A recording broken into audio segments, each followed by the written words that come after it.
Guys, don't watch my hair. I'm doing anything to grow this hair. It's not even a lie. Like, but watch out for this video.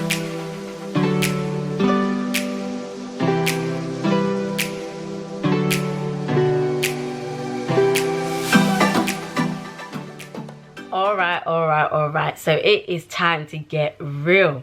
Yeah, don't watch the setting. I feel like I usually express myself better when I'm more relaxed and when I'm in a relaxed setting. So believe it, your homegirl really did run away at 17. Now this is how the story goes. A very long time ago, once upon a time, at 17, I did something very bad. I can't even remember what I did that was so bad for me to run away. What happened? It was a morning, so it was a morning and I was meant to go to college. In the morning, I remember I had my white puffer jacket with the hood, everything. I was ready, like I was ready to go to college, and I must have got in an argument with my mum just the morning before I was leaving to go to college, and I can't even remember what the argument was about, but then I was hot-headed, and you know Nigerian mums, hey, they're hot-headed. So I'm not even just generalizing, like okay, maybe I am, but yes, they're very hot-headed. So I had a bad temper, she had a bad temper, so you can imagine how it was going. So these times I'm shouting, she's screaming at me, I'm screaming at her. I'm thinking I'm biz girls, yeah, I'm only 17, and these times I'm thinking I'm a big girl. And I used to always throw in that line like, I'm 17, you know, I'm 17, I'm a big woman, I'm a big woman. These are the type of things I used to always say to her. And then next thing led to another. She started hitting me. Like, when I mean, all you see is bye, and I was like, oh my god, like, she's beating me. Like, is she actually beating me right now? So I'm trying to defend myself, yeah, and then my mom was like, you beat me.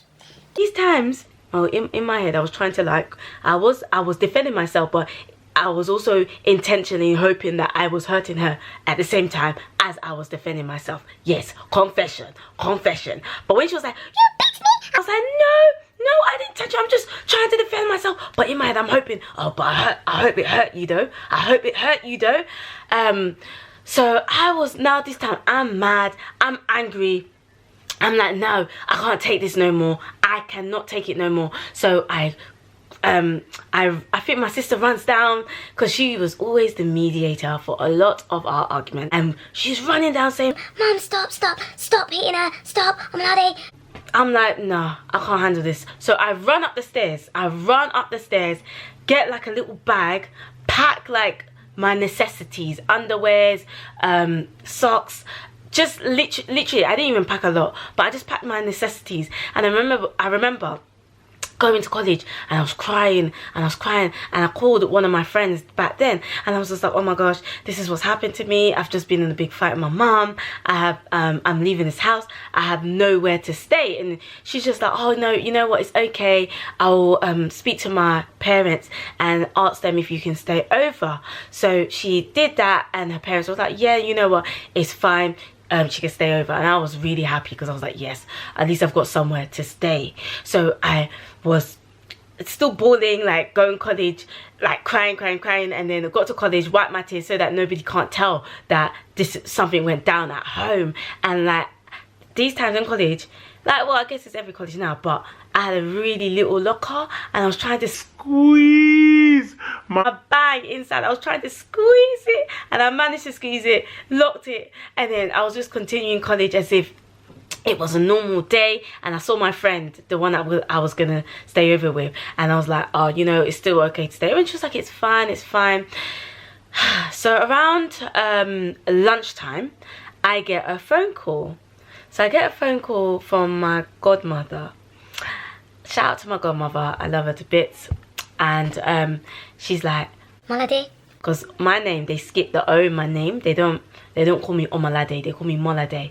She's like, Molade, you know, what happened?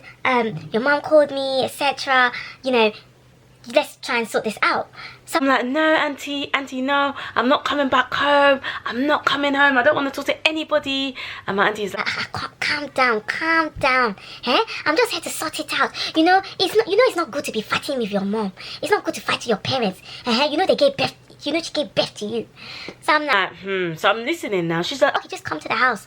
And I'm like, auntie, no, I'm not coming. She's like, just come to the house. I'm not saying that you have to stay. You don't have to stay, but at least come to the house. I'll be here to make sure that everything is okay and we can sort it out.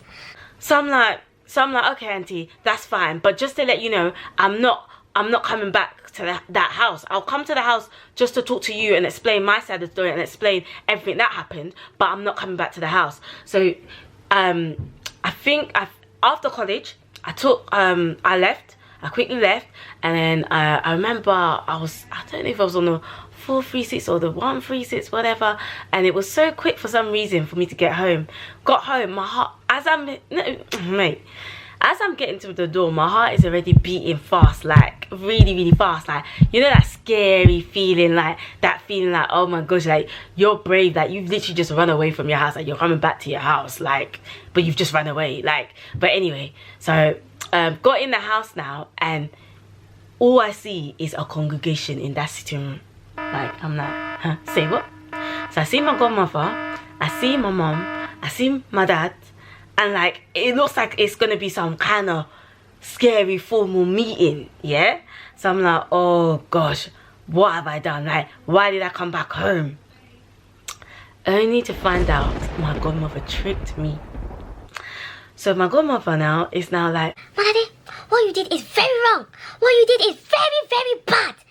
So you think you can try and run away from this house?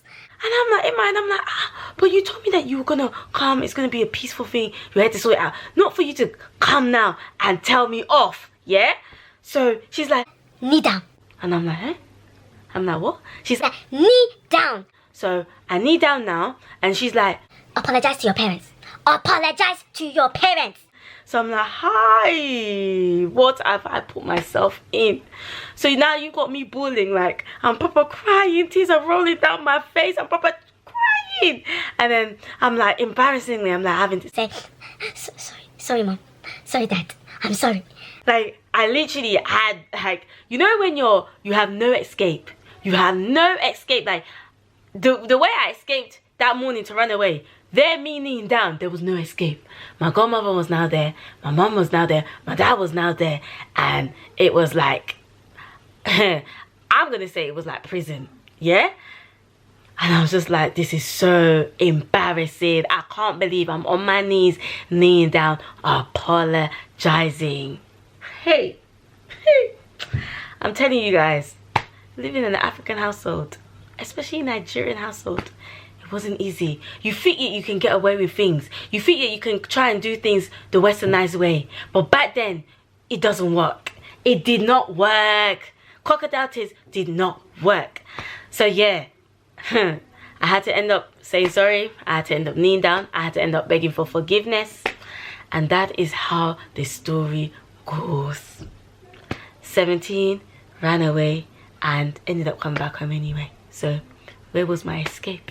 I don't know what I was thinking. Years later on, I'm just like, what were you thinking? Like, did you really think you could get away with that? But back then, I thought I was big girl, but I wasn't. Anyway, guys, I hope you enjoyed my story time. Make sure you like, make sure you subscribe, make sure you comment, make sure you support a sister.